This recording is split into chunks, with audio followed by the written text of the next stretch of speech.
Good morning, everyone. Welcome to Accuracy in America, brought to you by Accuracy in Academia. I'm your host, Don Irvine, joined by my co-host, Brian McNichol. Good morning, everybody. Welcome to the show.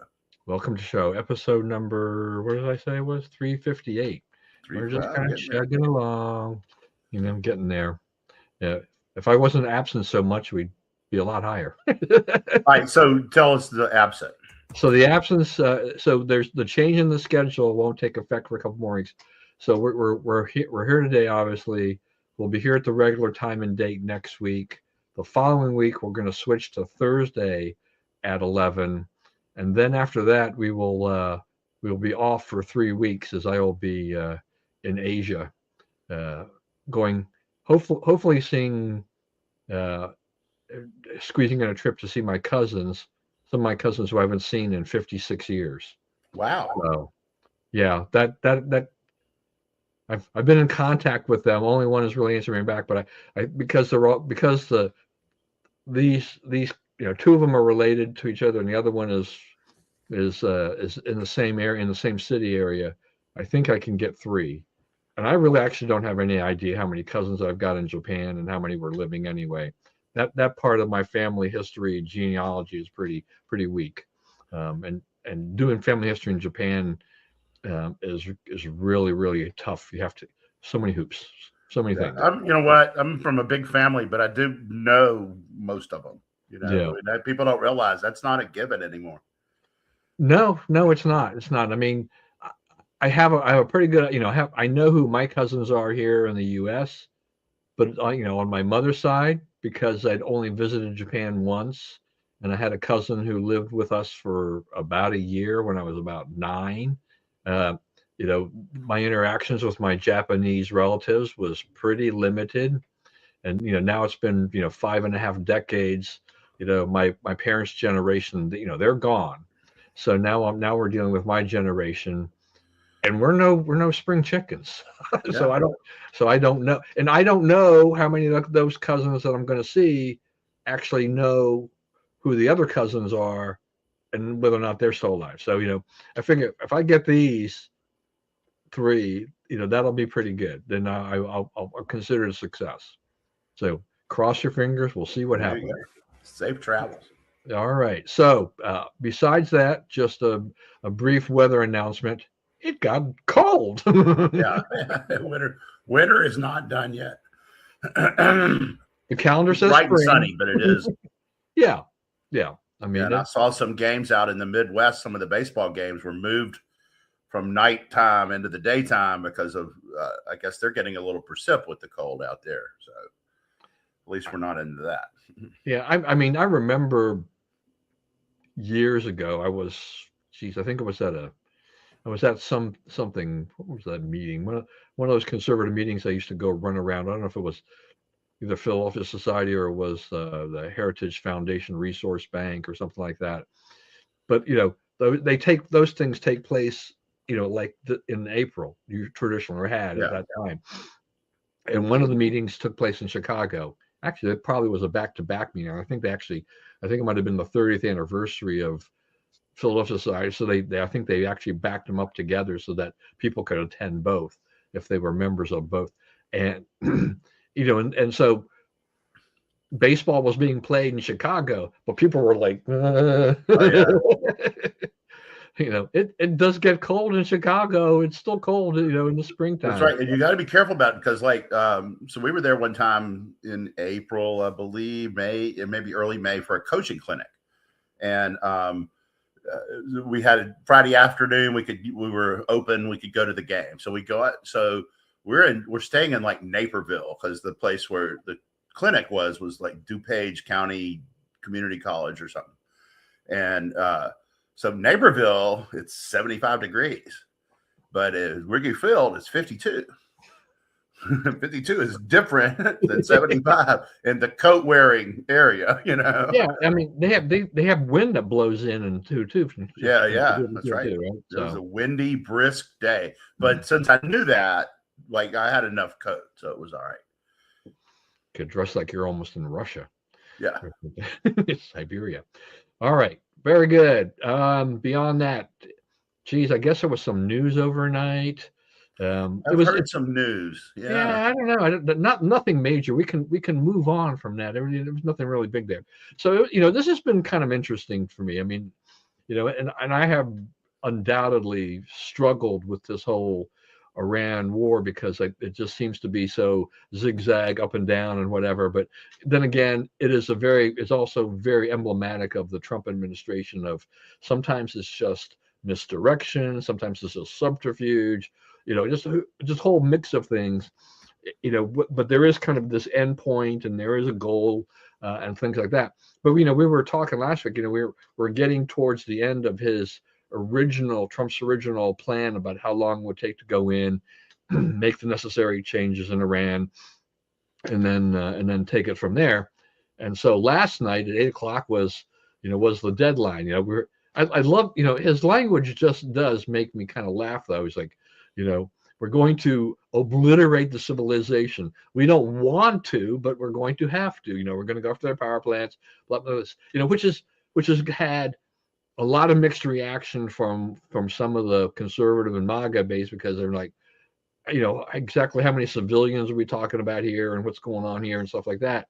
But what was it, an hour or less before that deadline comes the announcement that they're going to have a 2-week ceasefire. There's a proposal on the table. The Strait of Hormuz will likely reopen, and so we've got some time now to kind of sort some of the nitty gritty out, and in the meantime, some things will get back to somewhat normal. But when you've been backed up for what has it been now, 40 days, it won't happen overnight. But it's better than not having any movement in the Strait of Hormuz to begin with. So I'm pleased we're moving in that direction. Yeah. So yeah, it looks like that. He was going to. What was it? Bridge and power plant day. That's what it was. Kind of like arm day and leg day. Yeah, that's right. That's right. So the thing about it is like, Trump treated these guys like corrupt people in the construction business that he's dealt with his whole life, right? He's like, it's just another corrupt organization. And so he went at it with, the kind of intimidation that they use in those kind of things. And the Iranians, people forget this. They take everything they say at face value, and you can take almost nothing they say at face value. They're famous for being duplicitous negotiators, right? You think you've agreed to something, and they have you down agreeing to something entirely different. That's their entire history, and Trump knows this, and so he is trying to make it where, whatever agreement you make with me is going to be one that you do actually honor, right? He wanted to get it to the point where none of the mullahs are around, but I think that the principle has been established, right? If you govern like that anymore, we're coming back. We're not putting up with it. We're finishing the job. So it'll be interesting to see what happens in this 2 weeks. If Iran violates the ceasefire, then it means whoever we're negotiating with does not control the military, right? Because presumably they would be under orders at this point not to fire at anyone. If they do hold it, then we are talking to the right people. Someone put out word, and I haven't seen this verified, so I'm a little skeptical of it, but that the mullah, the Khomeini's son, who was supposedly, elected after he was killed, has approved this negotiation. He signaled that he wants this to happen. So I don't know if that's, does he have the influence? Do they still care what he thinks? Right? Because there's this other guy, foreign minister or something, who's kind of been the lead person on it.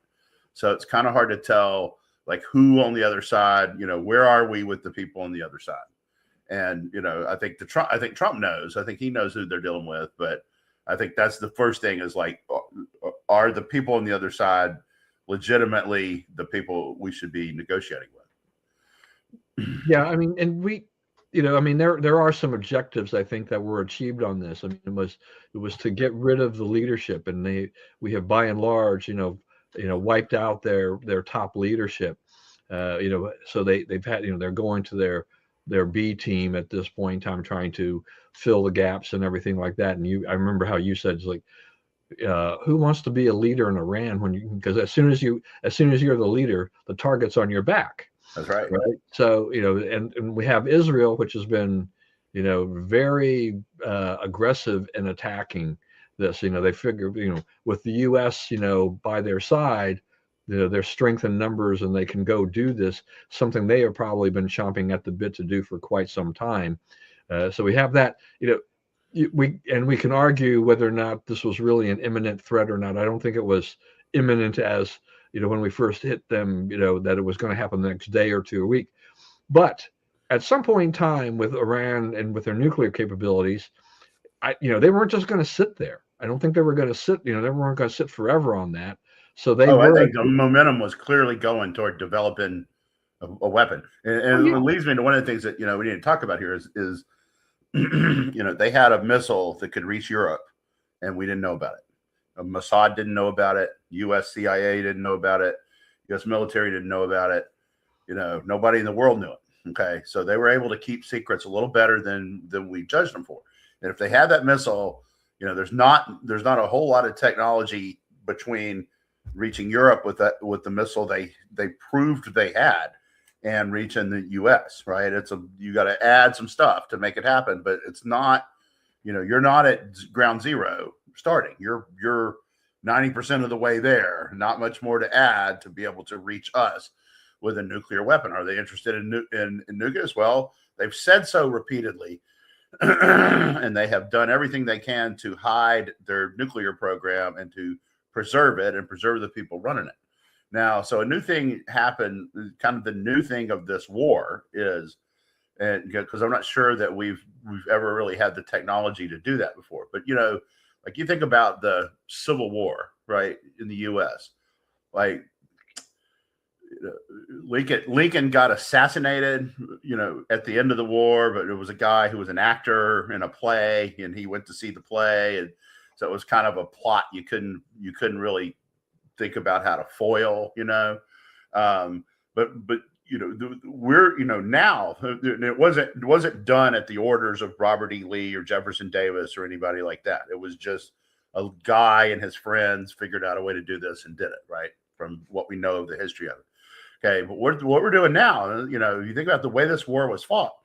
The objective, a big part of the objective was to kill the relevant people, right? Usually, like Ukraine is fighting Russia, right? Russia is not explicitly trying to kill Zelensky. Russia has military aims, right? But it's not, we're going to go kill Zelensky and his 25 top deputies. We're going to go kill Putin and his 25 top deputies.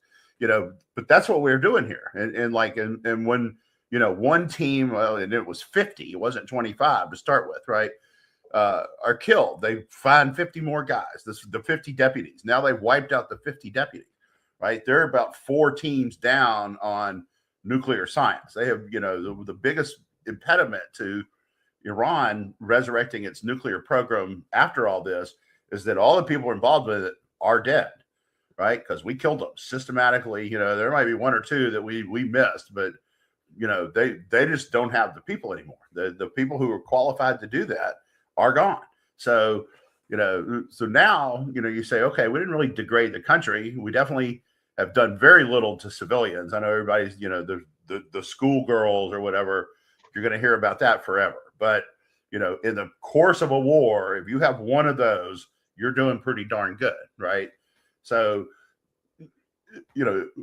what I'm saying is, we're fighting this a different way. We're just decapitating the leadership, where it's not a big bunch of infrastructure that's been destroyed. It's weapons infrastructure, mainly defense infrastructure, not civilian infrastructure.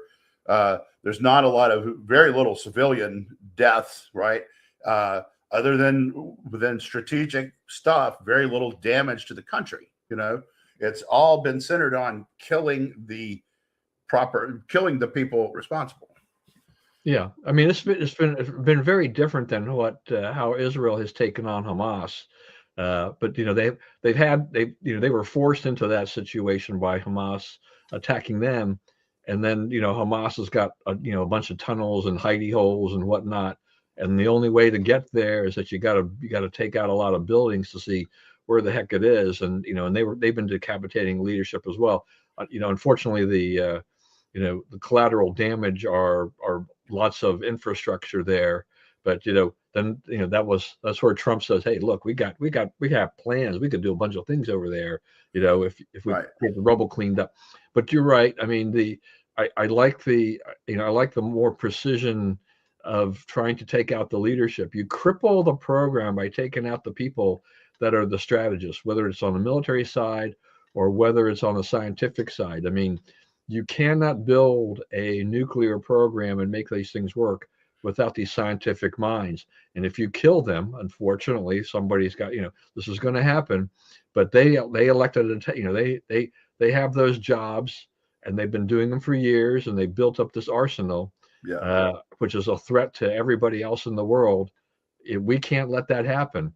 I do know that, if Trump hadn't done this could have been, we were heading, on a course to disaster, because there would not be probably another president that would be willing to do that. Sans maybe, if J.D. Vance got elected or something like that, some kind of Trump acolyte or whatever. But if the Democrats, get control of things, there's no way they were going to go after Iran. I mean, Obama was, he was just falling all over himself to give Iran everything they wanted and play Plane nice. loads of cash, unmarked bills. Yeah, you're just playing. He's just being, so and here's the thing about that: it did not work. Right. The thing we need to remember is trying to do it the nice way did not work. Right. They can say, "Well, things were," no, they were developing a nuclear program. Regardless of JICPOA or whatever, Iran did not stop trying to achieve nuclear capability for the explicit stated purpose of wiping out Israel. Now the other thing is, I think Israel at its widest point is about 40 miles wide. In northern Israel, where Tel Aviv is, it's about 12 miles wide. So what nuclear bomb can you drop that's only going to hit that peninsula, right? It's not going to damage all the stuff around it. So I mean, I think the rest of the Arab world is like, yeah, that's kind of us. We kind of get that one too. So, it's in our interest that this not really happen. Yeah, well, I mean, we have history of, all we have to do is look at Hiroshima and Nagasaki and see, you drop this bomb, but the radius is huge. Yeah. So the fallout from all of that is tremendous from all of this. Yeah, and as I recall, when Biden took office, Trump had made some changes in the nuclear deal after he took over from Obama. But as I recall, I don't think Biden didn't, he didn't completely roll all those back, and I kind of remember, I was thinking at the time, it's like, oh, this is kind of interesting, because, the general thing is that you when you come in, you kind of reverse a lot of what your predecessors done. But it's almost as if the people in the administration said, this one, not so much so. There's some things that probably ought to be kept in place. But it was still large. It's still largely in place. So Trump. Well, he sent John Kerry over there to tell him we wouldn't mess with him. Yeah. But what Trump has done here on foreign policy is well above and beyond anything any Democrat would ever even think about or try to do. That's right. So Trump's going to have a fascinating legacy when he leaves office. I mean, there's plenty of ups and downs, and just sometimes some questionable things along the way, but there's no doubt that he was committed to making certain things happen, and they have happened as a result. And he has really kind of ripped through things that where world leaders are just like, we don't know what's going on here. We don't. And it's like, you better get on board. If you want, this is the Trump train goes in this direction. And we're not waiting for others. I mean, he was highly critical of NATO, not really doing anything and things like that. So, he's questioning old norms Right. And rightfully so, Right. in this So regard. yeah, so NATO, that's a good thing. Let's talk about that. Like, what should we do about NATO? Right? I mean, especially now. I mean, because they cannot deny that they didn't stand with us on this. Right? They were a problem. We had to fight NATO to accomplish this. Okay, and they're the biggest beneficiaries of the Strait reopens. Right? We don't get oil from there. They do. They need this. Okay, China's involved because China sees it's a big problem for them. That's why the Packies are doing the negotiations, because the China asked them to, because they got to get this cleared up, because those people, our geopolitical enemies, need the oil to come through Strait of Hormuz. Okay. We asked for various little ways of helping us. Can we land a plane? Can we fly over your country? No. Okay, it's like, okay, all right, we hear you, we got you, but you're going to ask us for help before we ask you for help, right? We're consequential help that we can't do without. You're going to ask us before we ask you. I think that's fairly safe to say. So what should be our response? Yeah. You didn't care when it was on the other foot, when it was a pretty easy lift. You postured. You didn't care. You didn't act like an ally. You acted like somebody with a point to make. So, right. Okay, we got it. It's all in the big book. All right. So another part of the of what happens here, and we've seen this before when we thought when that maybe there might have been a deal earlier and things like this, is that the stock market is very jittery when it comes to stuff like this, because there's so many effects, particularly because the Strait of Hormuz and the oil flow and everything like that. So we had seen oil go well above $100 a barrel, which has now dropped to about 93 to 94. So it's dropped 13 to 15% today on the news of this ceasefire, which I'm relieved for, because I'm thinking like, okay, I heard the news. I need I'm going to hedge my bets and see if I guess right. Gas was low in the car. I go and I paid after my discounted BP, I paid 402, and I'm like, I'm just going to put a few gallons in here, and then I'm going to wait, and do my local driving, and then cross my fingers that this thing is real enough that it brings down gas prices, enough that the next time if I need to really fill my tank up, I'll be paying less than I was before. Now, I was thinking too, it's like, we're a long way away from seeing it go back to the level it was. It's going to probably take a little bit of time, but I paid almost 50% more for gas today than I did a month and a half ago. That's a huge jump, and this is a problem for the consumers. I've been looking at diesel prices because they kind of fascinate me, because every time I pass by my local stations, they seem to have been stuck on $5.99. It doesn't seem like anybody around here in my local vicinity wants to go to $6, right? They don't want to put the big $6 up on there. So they're sticking at $5.99, and today may be the reprieve that they've been looking for, is that they don't have to go there. They can actually start cutting back. Now, you and I both know, because we both said it, that, the prices go up a lot faster than they go down. So I don't expect that tomorrow I'm going to see a 30-cent decrease in the price of gasoline, but I do expect in the next few days that we will see some easing that will continue on. And as long as this agreement is in effect and we see progress and maybe reach an ultimate deal, that we will, we'll be able to return to those sub $3, a gallon gas deals. And for Trump and for the Republicans, that's important. I mean, they, from an election standpoint, we're in April, we're about 7 months away, just under that. They need to get that under control, because people see, people pocketbook is going to be part of it, among a bunch of whole other things, come November.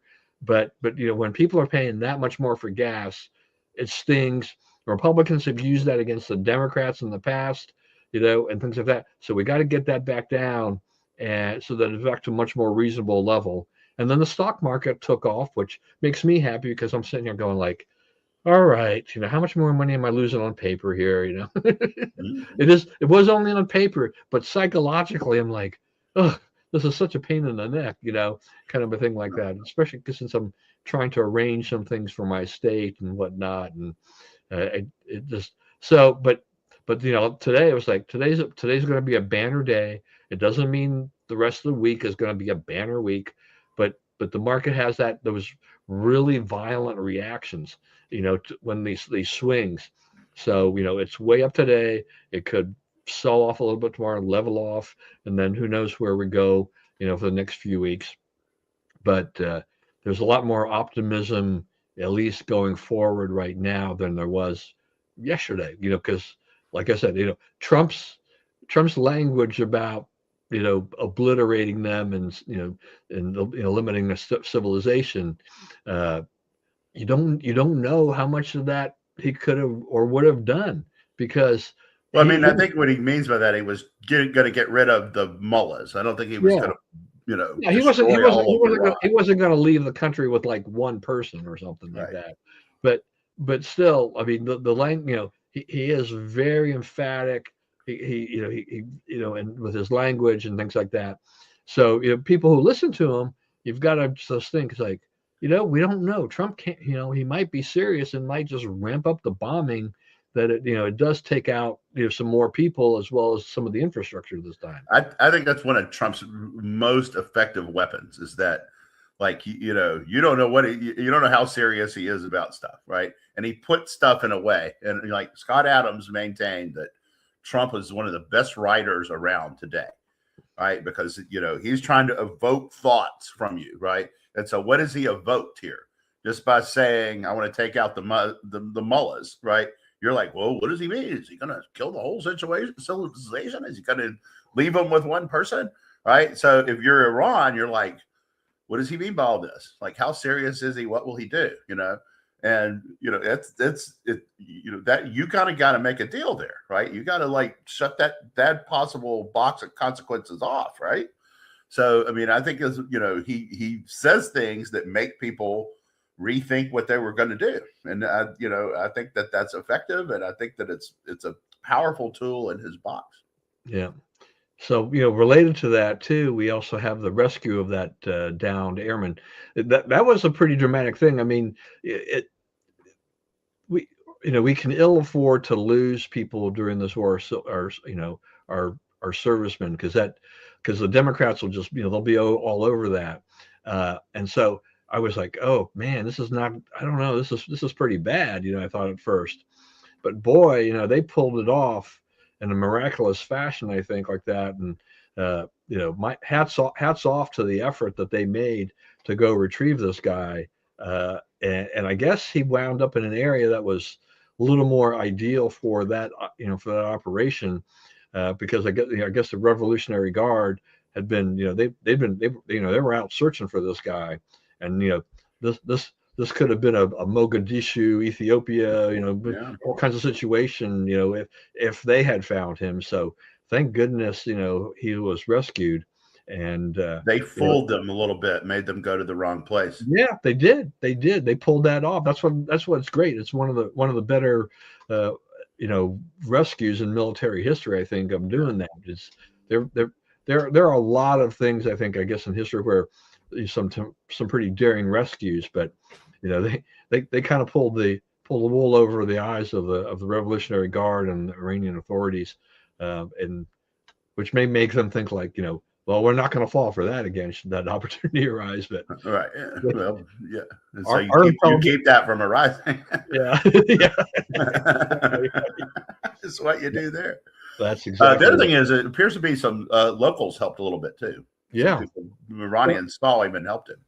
Yeah, my wife says that. So she has spent way too much time on YouTube, and so there was a period of time where she watched a lot of YouTube videos by kind of nomadic Iranians, and this life that they lead. And I don't know why she thought it was so fascinating, but I guess, it was multi-generational too, and kind of how they just would do things. And they really there was nothing there on the land for the most part, but they kind of made what, and I could see, not a heavily populated area, but you have people who are not tied into the regime, right?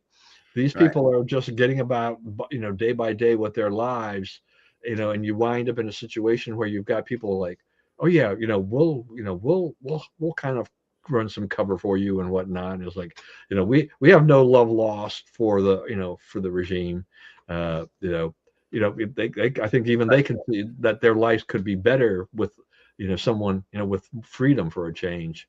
Yeah. That's one thing to think about is about all this is like, Trump is at 47% on Rasmussen today.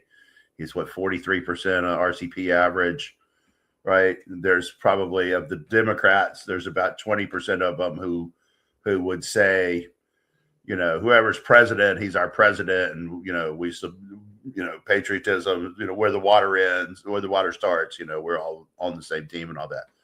Okay, so you have probably 60% of the people in the country who are not opposed to this, right? Maybe not for it, but not opposed.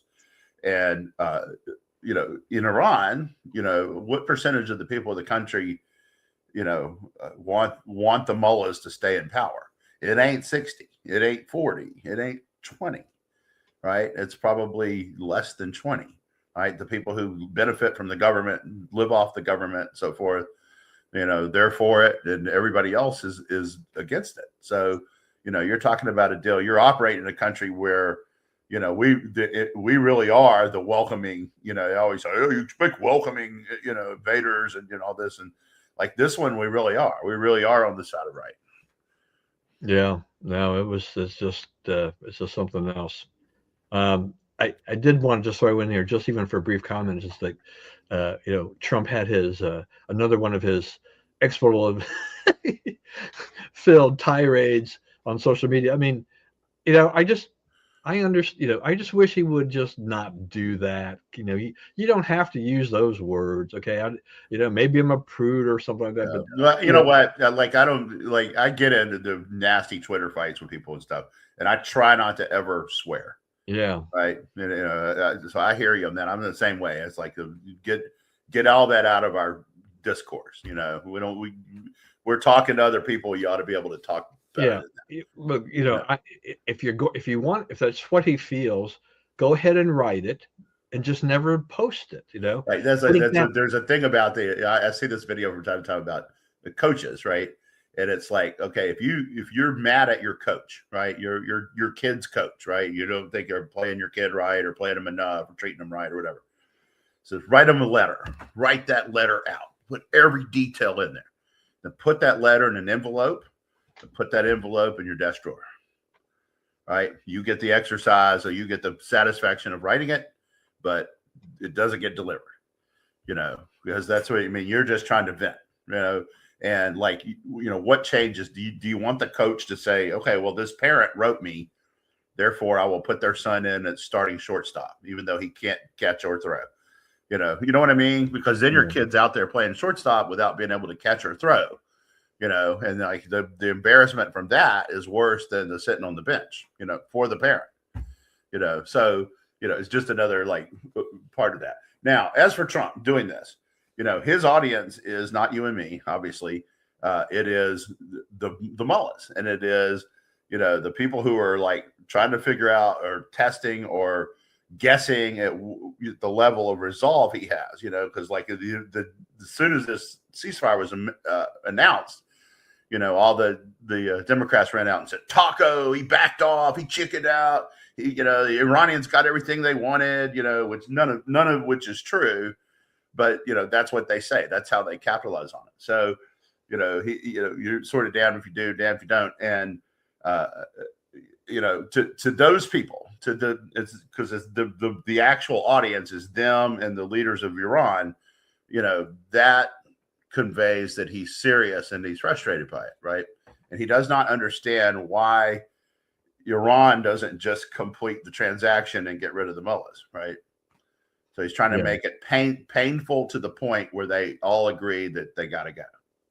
Yeah, I mean, it's not the first time a president has sworn. I mean, we have LBJ, who is known for having some kind of earthy language and stuff like that, and all that. But he all wasn't kind of earthy stuff. Yeah, but Trump has taken it to new heights. It's like for me, I just don't want to hear it. Say it in private or whatever. I mean, I just keep it out of my feed. I mean, if Yeah. I don't, if he wants to do that, he has his right to free speech or whatever. But it just kind of, as the president of the United States, as a citizen, I just don't want to hear it from him. So anyway, but I am not his target audience, as you say. Yeah. So this is not who he was targeting on this. We had a special election to replace Marjorie Taylor Greene. Clay Fulmer won the seat. Uh, the opponent Sean Harris. Now he had run against Marjorie Taylor Greene before. The last election in 2024, she pretty much walloped him.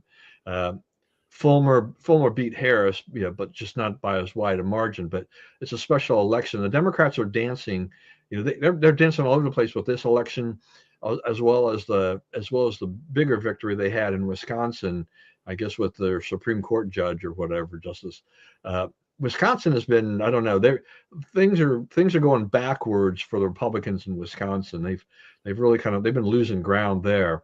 But I don't, Fulmer, not a problem. He's going to win the election in November, and the margin will be closer to what Marjorie Taylor Greene had, I think. The Democrats shouldn't look too much to some of these because a lot of them tend to be much lower turnout. And the Democrats have whipped up the vote and the anti-Trump sentiment and whatnot. And I think by November we're going to see a different picture there when it comes to actually voting for the midterms. So if Trump's not on the ballot, it's about 8 or 10 points harder for Republicans. So she was 68% in 2024 with Trump on the ballot. He was 56%.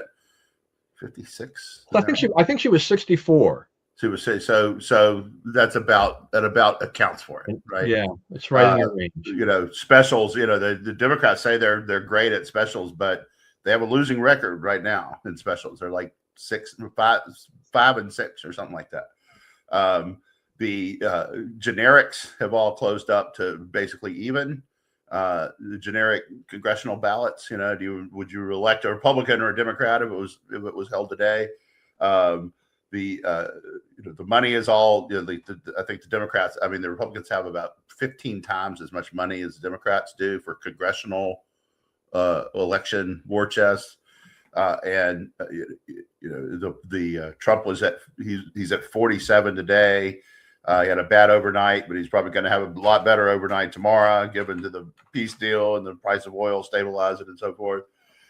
So it is not flowing the Democrats' way as they thought they would. They're still, since they're, the way they talk to their people is different, right? Because they hide bad news and oversell good news. Their people don't know about it. You go on Twitter, they're still assuming they'll have a 20 vote, 30 vote majority in the House after this election, and they'll control the Senate. And it now looks like the people who predict the Senate now say that that's probably a bridge too far. They still have a chance to take the House, but they won't take the Senate. And they think hey, midterm, we're going to just crush all this. And Pete spent the last 2 years impeaching Trump for everything we can think of. But right now, the momentum is all flowing the other way. It's a long way until November, and like we were talking about earlier, those decisions on who you're going to vote for start to harden in the summer, right? Late July, August, people start, okay, this one's not good, that one is good, and then once you get to Labor Day, there's not. You get down, someone will come out with a poll the first week of September that says they're 8% undecideds, 6% undecideds. So then you're fighting an election over those people, right? And everybody else has gone where they're going to go. So, the timing's really important. The Republicans need to show some victories and show some momentum in the near term in order to be successful in November. Fortunately, it does begin to look like they are. They're, the momentum's in their favor right now. Might not stay that way, but that's the way it is now. Yeah, it's still, like I said, it's still just under 7 months away, so still a lot can change. But as you have pointed out many times, is that, decisions are made, well before the ballots are cast, and we're casting ballots earlier and earlier and earlier, which is just got to stop. Right, which is another trend Trump's trying to address. And I think if we win the midterms, the other thing is like, how does this figure in? So there's this court case, Calais versus Louisiana, which has not been decided yet. And what it is over whether you have mandatory minority black districts, right?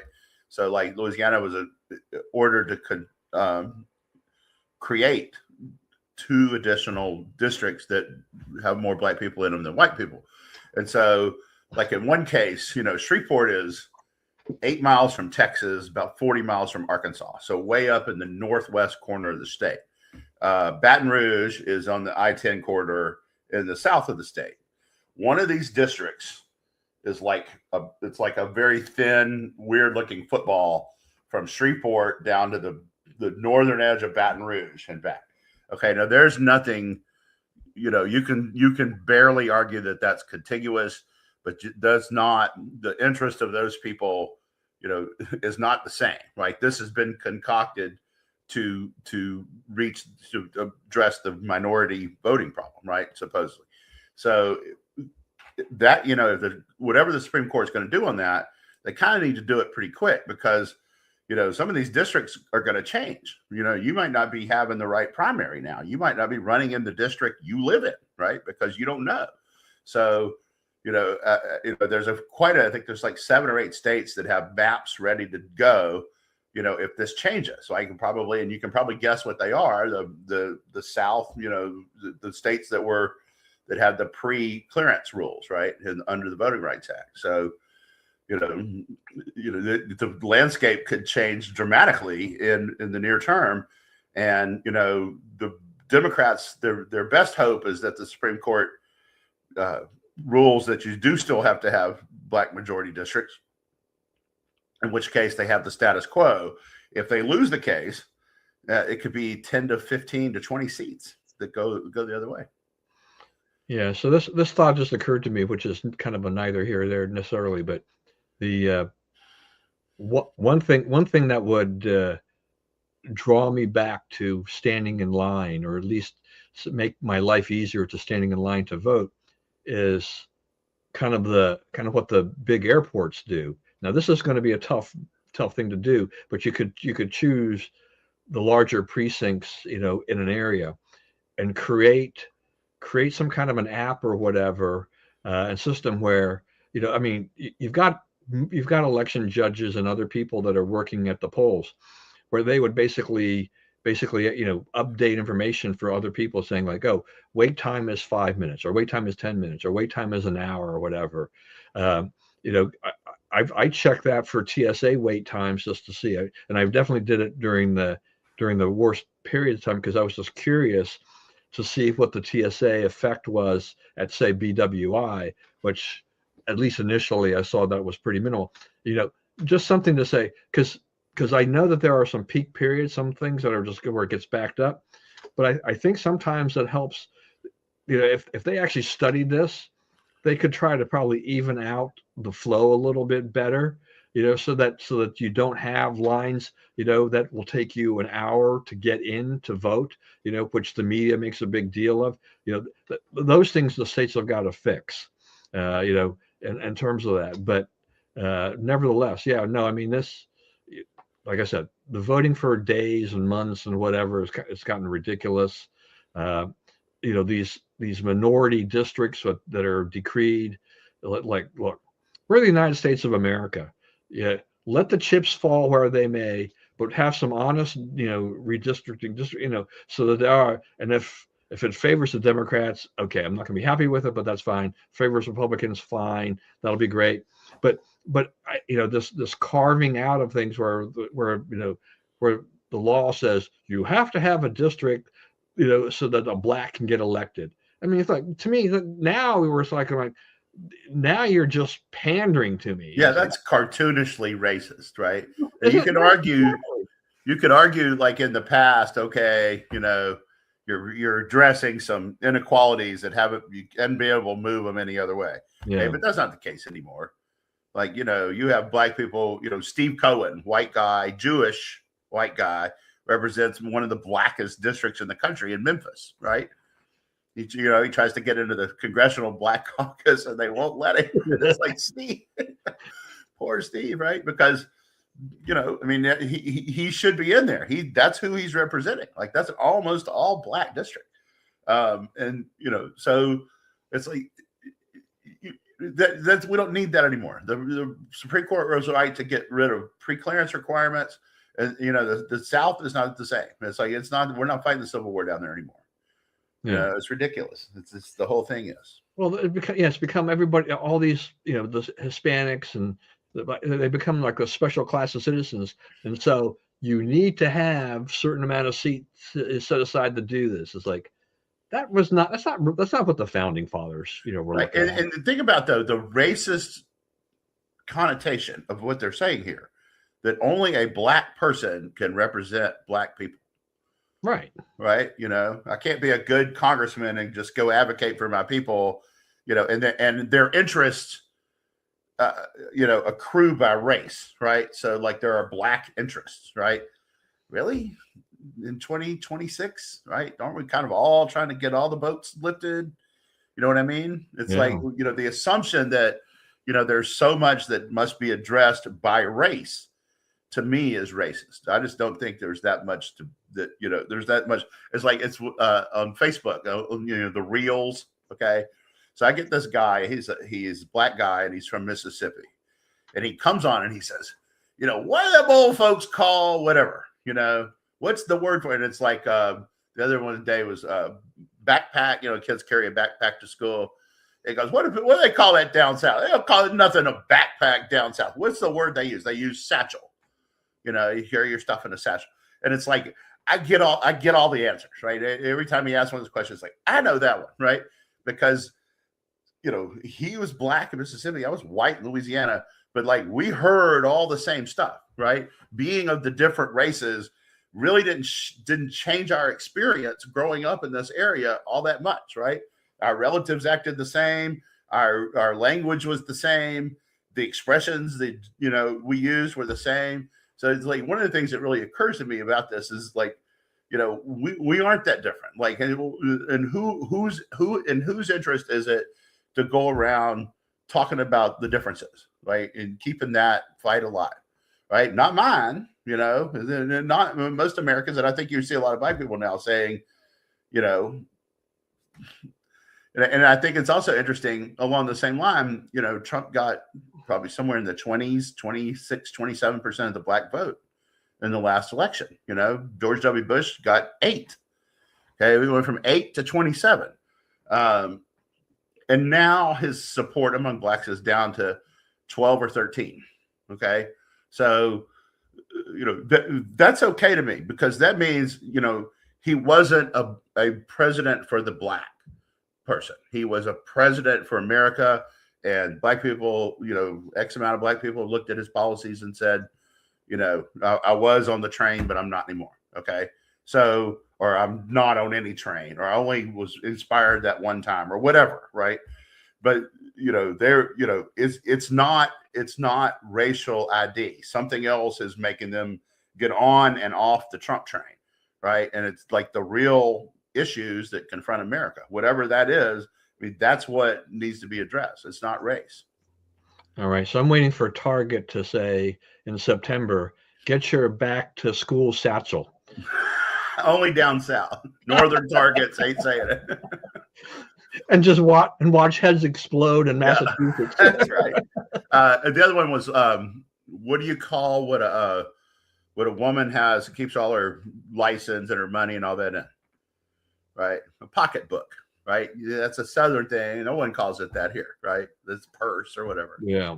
So, I mean, it's interesting, like all the little expressions, and like, and it's like my childhood just dishes up every one of those answers. It's unbelievable. And I'll go look up what's the answer, and that's what everyone else said. So I'm sure Jeff Foxworthy would know all those answers. Yeah, I bet he would. Yeah.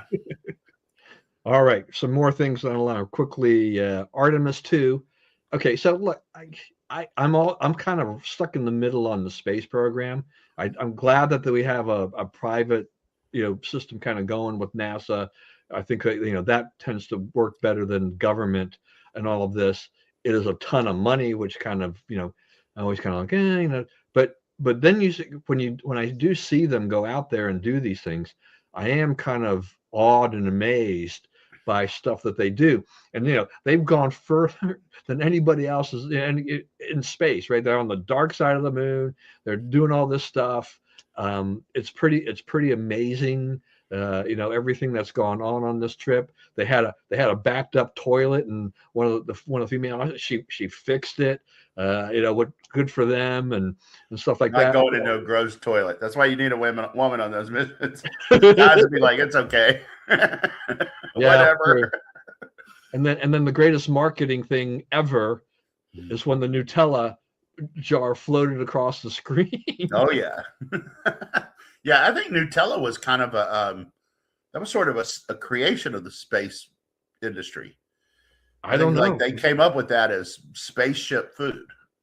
I mean, I just remember Tang when I was a kid, right? I mean, Tang was in that class too. That was the big thing. But, and Nutella is kind of like, I'm not a huge Nutella fan. I know people, you can go to Costco and you can get these multi-pack jars and people scoop them off the shelves and stuff like that. I rarely eat Nutella. I mean, it's good, but I don't, but I don't have the same passion that a lot of Americans do for that.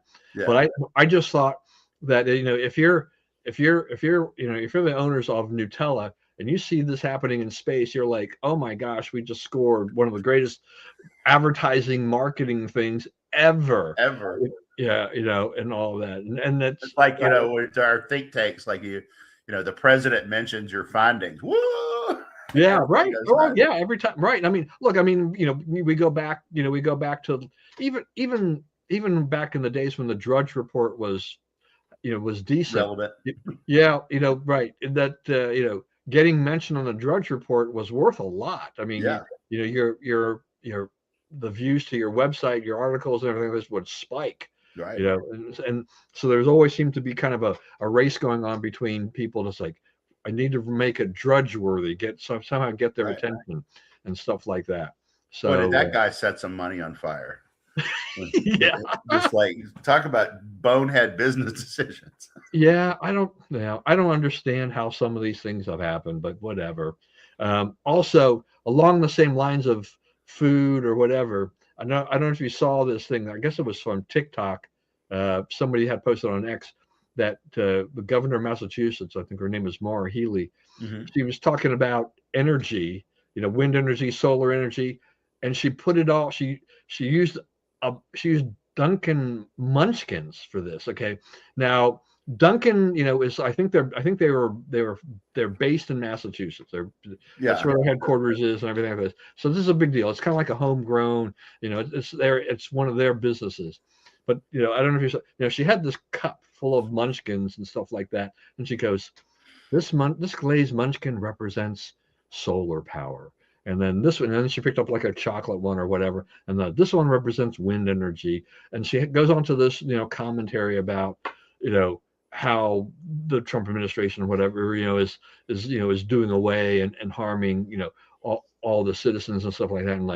And then she dumps them all in the box and talks about how, this is all of, our green energy and everything like this. It's like, yeah, but you just totally avoid the point of that. This green energy stuff is costing consumers money. Right. And it's not efficient. It doesn't really work. You still got to have the other energy behind it. Did you see she and the mayor of Boston threw out the first pitch, the first game of the season at Fenway, and they were booed off the field?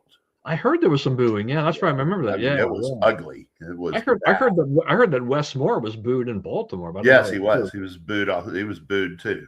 Yeah. I mean, we've heard about Trump getting booed, but it's kind of unusual for liberal politicians to get booed in towns that are pretty liberal. Yeah.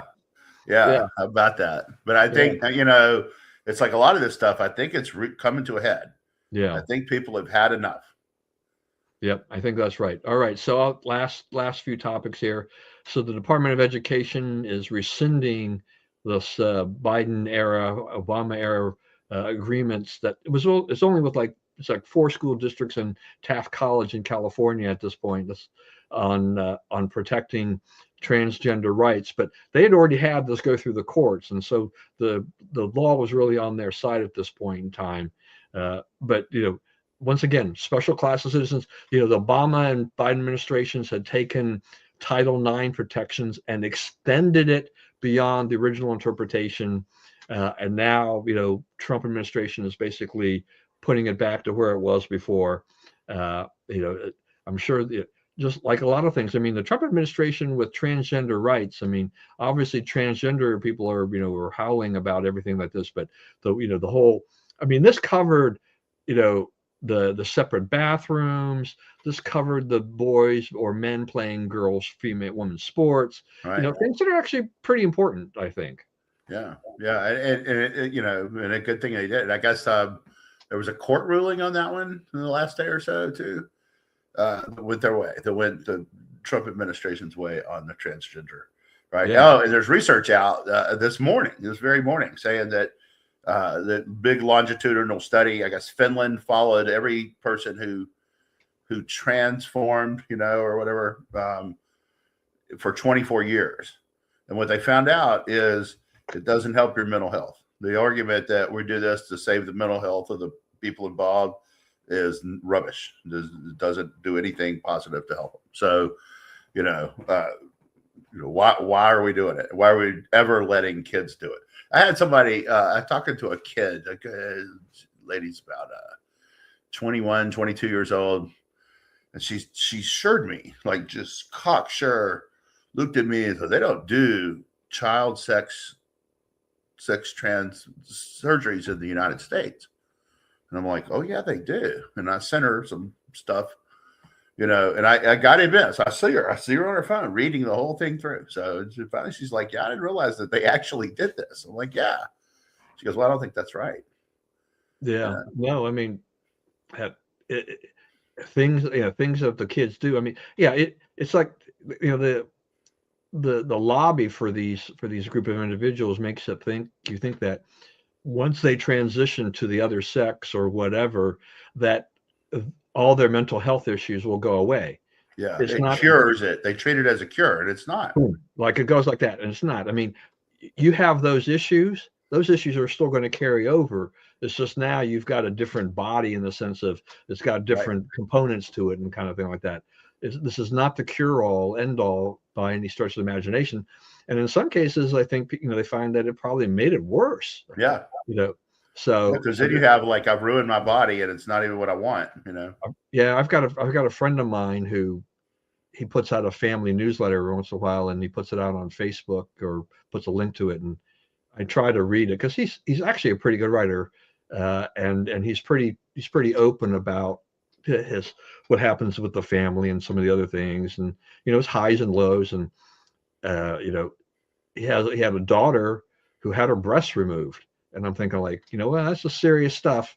I feel for him, and his wife, because this is not what a parent expects that their children will do, but that's a serious thing. I mean, I don't know that it solves whatever issues this girl was having, and stuff, but these kinds of things, people are, the butchering of the bodies is out there. Yeah, that's right.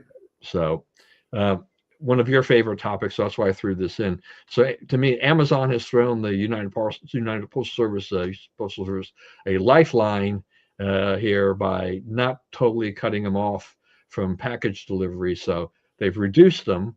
They're going to do, I think, what was it, 80% or something like that. And so, the value of the Postal Service is at this point is the delivery network, right? They can deliver to every house in the U.S. And Amazon doesn't really want to have to produce that. Right. I mean, really, what it's coming down to is Amazon is gearing up towards where, as long as the Postal Service stays in business and they're mandated on the last mile to deliver to every address in America, Amazon will continue to build their network so that they can get to, your place, my place, our cousins and whatever, aunts and uncles and all that stuff. But the ones that live in the far reaches that are really hard to get to and would be extremely expensive for Amazon to deliver to, Right. hand it off. Yeah, Amazon is, they've long, abused the postal system. They made the deal where, it cost the postal system $3.46 to deliver a package for Amazon, and they charged them $2. Yeah. So, like, the more they took advantage of it, the worse it was. So Amazon is no friend of the postal service. They're not doing them any favors. No, but the postal service, I mean, look, they're not blameless. I mean, they signed the contract. Exactly. Yeah, absolutely. But don't mistake them for not being a predator, because they absolutely are. Look, it's another, it's not technically a government agency, I guess, but it's just another, it's showing it's like, our government, when all these agencies or whatever's quasi agencies, they're terribly managed. I mean, and as you mentioned, DeJoy tried to really put them in shape and and stuff like that. I guess the new person is trying even harder, but I get he was he sounded the warning bell that that this is we cannot maintain this operation as in its current fashion, and they've really got to modernize and just streamline the operation. We don't, I've talked. We don't need the mail every day of the week. We don't need all of these post offices. You've got to cut a lot of this overhead out. Right. So, and then finally we finish with the NCAA tournament. Michigan triumphs over Connecticut, and so I don't know. I think I had 7 brackets. One or two of them, I guess a couple of them had picked Michigan. So, but so that was good. But I think that my best bracket was at 93% according to ESPN. That's a way better than any of mine.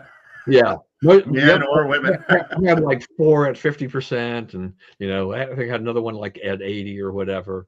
But yeah, I mean, they deserved it. They put on a good performance, and they were a great team.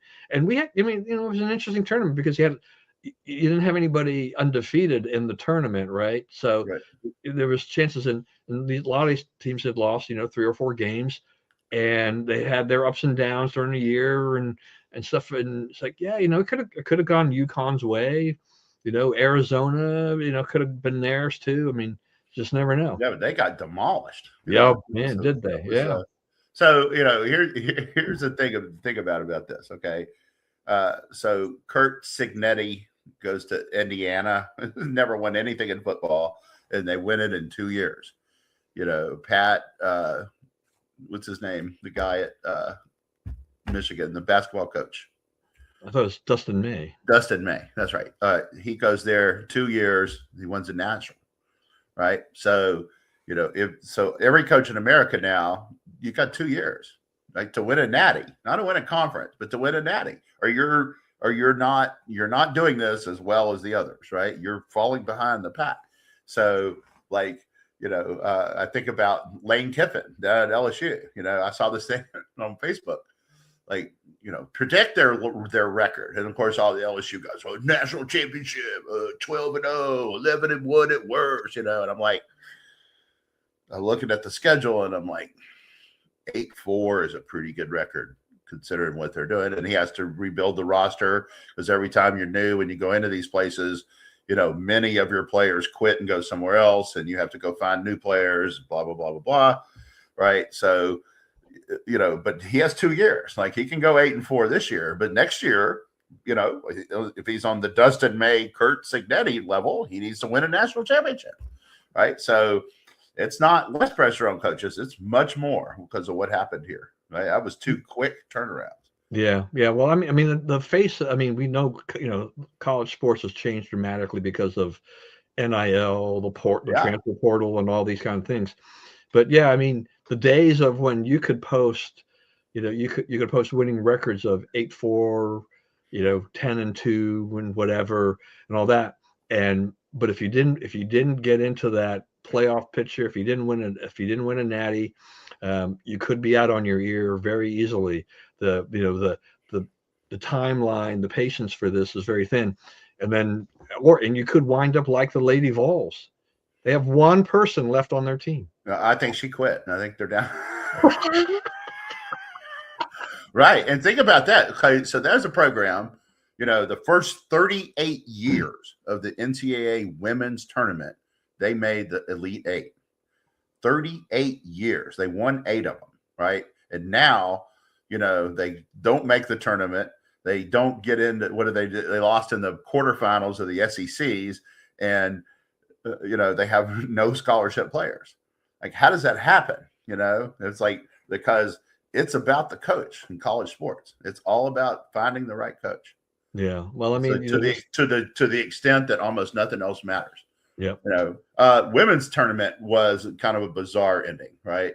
So, Connecticut got pummeled by South Carolina, which then got pummeled by UCLA. So I don't think that was anybody's predicted outcome in this, but there they are.